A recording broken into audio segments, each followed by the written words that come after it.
I'm Kathleen Frost. I'm the CEO of Doctors Invest Direct, and welcome to DID TV.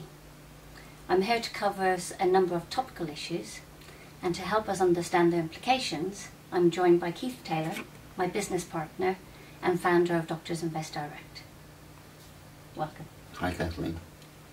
Keith, you've been helping doctors and dentists understand the ins and outs of the NHS pension scheme for over 30 years.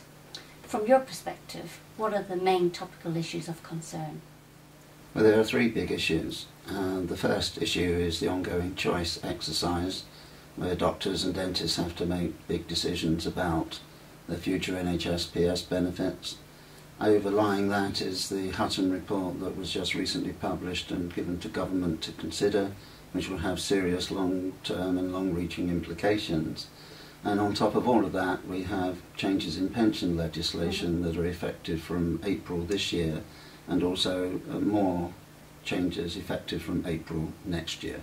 The choice exercise is all about doctors and dentists having to make a decision around whether they stay in their existing version of their scheme, which is called the 1995 section, or elect to join a 2008 section of the NHS pension scheme. And depending which scheme members want to be in has again quite an impact on the level of benefits they'll receive in the future. Essentially, the existing scheme has age 60 as a normal retirement age, and the new 2008 scheme has age 65 as a normal retirement age. That sounds quite straightforward, Keith, but are there any more specific points that is important for you to convey? Yes, there are some quite detailed aspects to this, but to try to sort of sum up the main ones, I think if people are likely to leave the NHS employ or wish to retire before the age of 60, they would need to think very carefully whether it would be wise to join the new version of the scheme. Equally, if people plan to retire around the age of 60, again, the new scheme may not be the best option for the time being. But equally, if somebody was planning to carry on working for the long term and certainly have no plan to retire any earlier than 65 or even later, then there's much to be gained from joining the new 2008 version of the scheme. That is quite simplistic, and there's quite a few additional facets to the whole thing. So for that reason, we have written quite a few articles about it in the recent magazines we've published. And it would be important to understand the penalties that can apply if you joined the new 2008 section and then chose to retire at the age of 55. The reduction in the benefits that you would receive would reduce by something like 44%. And even at age 60, the reduction in benefits is something in the order of 24%. So one needs to be very mindful of these percentages when looking into the decision making. You mentioned the Hutton report. Why has this come about?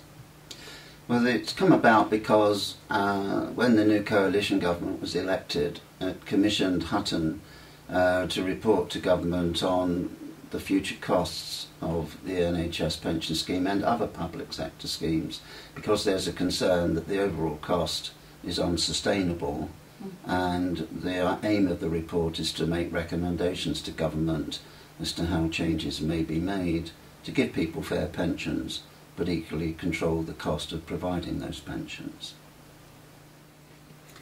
What has the Hutton recommended to government?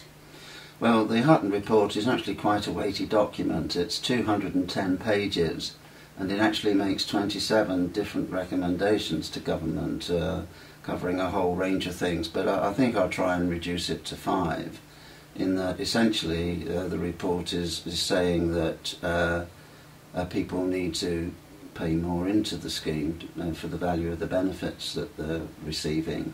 It's also suggesting that the normal retirement age should be changed. It's also suggesting that there might be changes to the way in which pension benefits are calculated. At the moment they're driven by final salary. It's also suggesting that there should be some overall cap, some sort of fail-safe as to the overall costs of the scheme, and that fail-safe should kick in, if you like, and benefits adjusted again in the future if the cost becomes out of control. What do you think the Hutton report implications will be? Well, a personal view, and it must be a personal view at this stage because government has received the report and it's now got to make up its mind what it wants to do. But I think we'll see next year the amount of the contributions that doctors and dentists that they will be asked to pay will increase. If people are earning 110,000 a year, they're already paying in something like 8.5%. I wouldn't be surprised if that went up to 11.5% or more.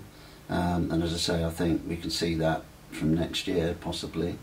The Hutton is also suggesting making the normal retirement age 65 for all members of the NHS pension scheme.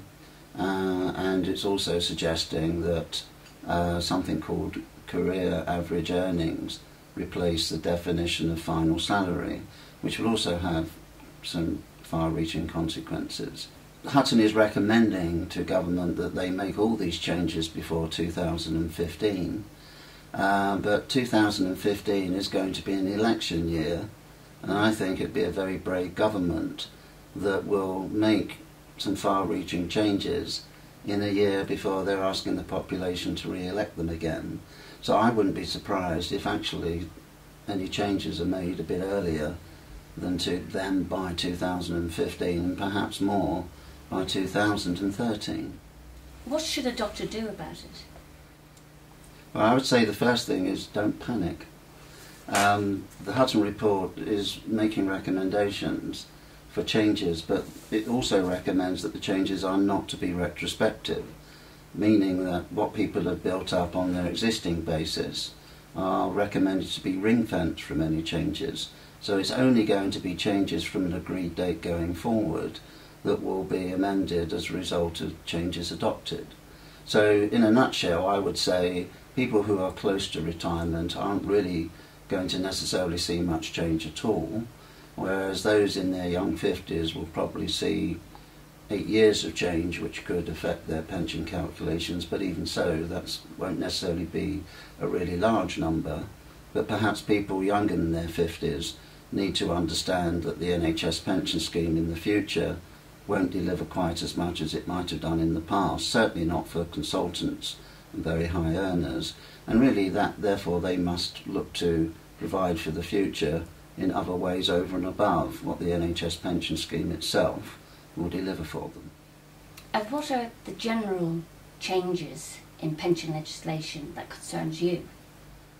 The imposition of a new lifetime allowance is quite a concern as far as I'm concerned, because that will catch a number of doctors and dentists. Also a concern is the way in which a potential uplift in accrual in a particular year of pension benefits can also feed through into affecting someone's ability to create and make contributions in any given tax year.